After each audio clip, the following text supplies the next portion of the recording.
Can you shoot into the sun? Yep. Okay. You know better. I'm Roger Wood. I'm at the site of the African burying ground commemorative scene in the city of Portsmouth, just dedicated this past weekend. And I'm speaking to Morey, Goodman, who was a member of the fundraising committee. And you had quite a task in front of you. It must be really something to have this complete. It's almost overwhelming emotionally. We always look for the day when a project can be completed, and this one, having begun in 2003, basically took just under 12 or just over 12 years. And we were all looking forward to finally reaching our goal and having it built. And then it happens, and I think all of my committee members' emotions are still catching up with us on the joy and pleasure of having done something that has meaning that's individualistic in nature and can only be, I think, fully described by each individual themselves. Judging from the huge turnout at the dedication, there must be considerable interest in this. This is a project that began with scientific testing, and so the people who are buried in this street are known to be predominantly West Africans who were brought to this country against their own will. And as a result, were buried in a place that was long forgotten after the mid-1700s and paved over. So through the discovery and the acceptance of all of the abutters, excuse me, to build a site to commemorate these slaves who were the foundation of Portsmouth and its history.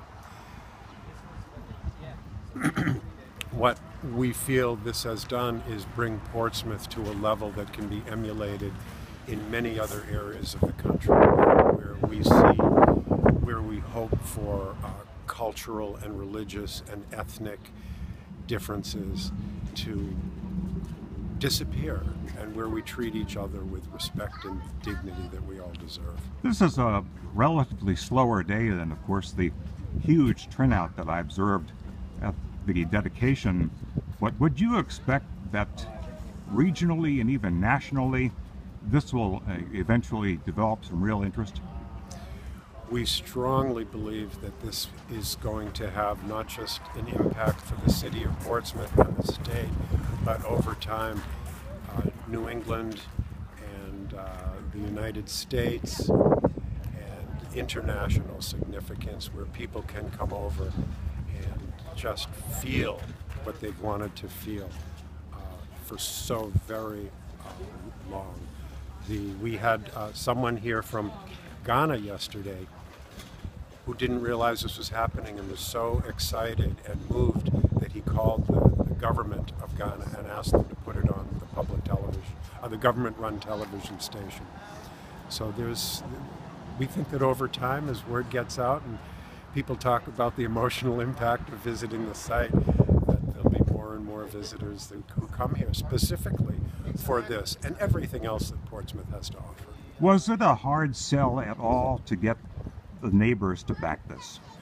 The neighbors were on board from the very beginning. Once the Blue Ribbon Commission was formed, the neighbors were consulted, and they were all on board from the very beginning. And my feeling is that that was probably the biggest step forward, and after that it was just a matter of collaborating with businesses and individuals to make this a reality today. And by the way, I continually forget to mention that the city of Portsmouth was the major driving force behind this effort. But really, a huge participation by companies and individuals in this city and area, right? We would bring people out here and show them the site, and some were just extremely moved. This is before any of the construction began. And many people, most everyone, just gave because they believed it was the right thing to do. So at the very beginning, I remember we had a fishbowl at the coffee shop downtown at John Tinius's Popovers, and that was, people were throwing in dollar bills, and it just, I think that spoke to the participation at all levels within the Portsmouth community.